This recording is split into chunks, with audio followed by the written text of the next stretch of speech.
Over the last two seasons, we've talked about building habits, finishing manuscripts, finding our voice, and starting over. But during my summer break, I realized something. Writing has seasons. There are seasons we draft, seasons we edit, seasons we market, seasons we rest, seasons when we question everything, and seasons when we become a completely different writer than we were before. I think I've entered a new season. Maybe you have too. Let's talk about it.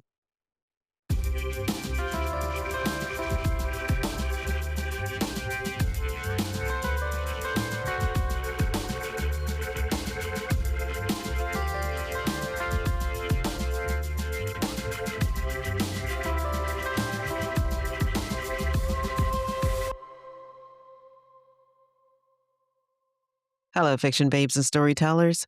Welcome to a new episode of Habits of a Writer, the podcast where we talk about the good habits that lead to a finished manuscript. I'm your host, Portia Levette, novelist, indie author of two published novels, and currently saving up for my book cover for the next one. I've always found that some of life's best lessons aren't found in productivity books. They're found in paying attention to the rhythms that already exist around us. I don't think I've shared this before, but I watch the sky. I pay attention to how the planets align and how it affects me. I've always been fascinated by rhythms, the seasons, the sky. Nature reminds us that everything has a time. There's a season to rest, a season to prepare, a season to implement, a season to harvest.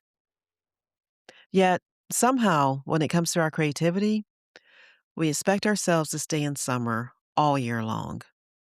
I think these are important to know because there are times we call ourselves failures, when the truth is, we haven't stopped to observe what season we're in. I plotted my fourth novel, opened up my writing app, and struggled with the first chapter. So I jumped to the second chapter. I just couldn't find the words to put on the page. I did all the plotting, I knew the characters, I answered all the questions that guided me to this story. I had just finished writing the third novel. It was in the hands of my alpha reader. Turns out what I needed was a creativity rest. I needed to get outdoors and put my toes in some grass. I was in a winter season. Rest, quiet, learning. As creative beings, it's good to understand your different seasons, especially when you feel like you did all the right things, but you still feel stuck. Forcing yourself, telling yourself you aren't good enough, or calling yourself a failure are all signs that you need to step back and observe. That's when I realized maybe writers have seasons too, not because creativity disappears, but because creativity changes. So let's borrow the language Mother Nature has already been teaching us all along. In our spring season, everything feels exciting.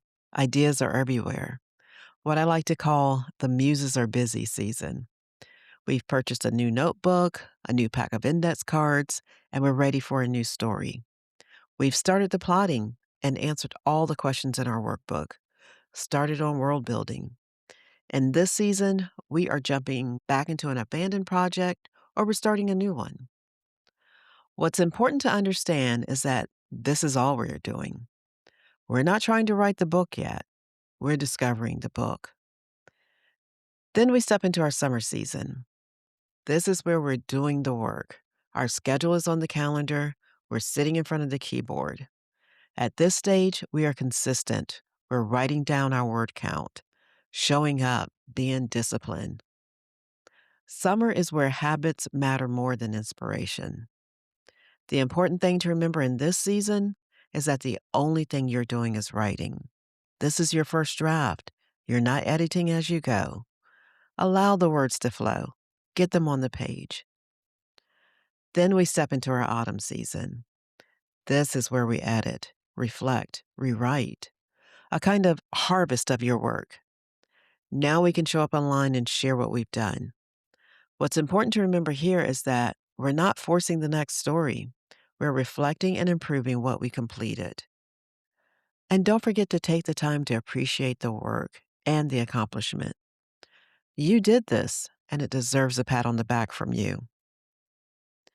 Then we step into our winter season. This is where we rest. We welcome the quietness of our creative brain. We accept that we are in a creative drought. Here, we question, we listen, we learn. This rest is what allows the muses to find us. Winter isn't empty, it's where the roots grow. Just because no one can see them doesn't mean nothing is happening. Then we plan and prepare for our spring season. Here's the beautiful part: these 4 seasons repeat themselves throughout our lives. None of these seasons are permanent. Spring always follows winter, summer eventually becomes autumn, autumn gives way to winter, and before you know it, spring returns. The same is true of our writing lives. I learned for myself that jumping from one story to the next was not good for my creativity. I didn't give myself time to rest. Once I did, I discovered another story was calling out to me. This week's habit: ask yourself, what season is my writing in? Don't ask yourself what season you wish you were in. Ask yourself what season you're actually living. Does my story need to be developed, written, edited, or am I needing to rest? We spend so much time trying to become better writers. Maybe what we really need is to become better observers, to notice the season we're in, to stop calling winter a failure, to stop rushing spring, to appreciate summer, to celebrate autumn. Because every season has a purpose, and every season is shaping the writer you're becoming. Hey, if you're new here and looking for tips on writing, building a sustainable writing life, and want to talk all things story, then I'm so glad we found each other. I'll be here every Tuesday with a new episode, so be sure to follow or subscribe so you don't miss out. And if this episode encouraged you to keep growing as a writer, then be sure to hit the like button and share it with another writer friend that could use the encouragement also. Until next time, happy writing, my friends. Again, my name is Portia Lee Vett, and this is Habits of a Writer.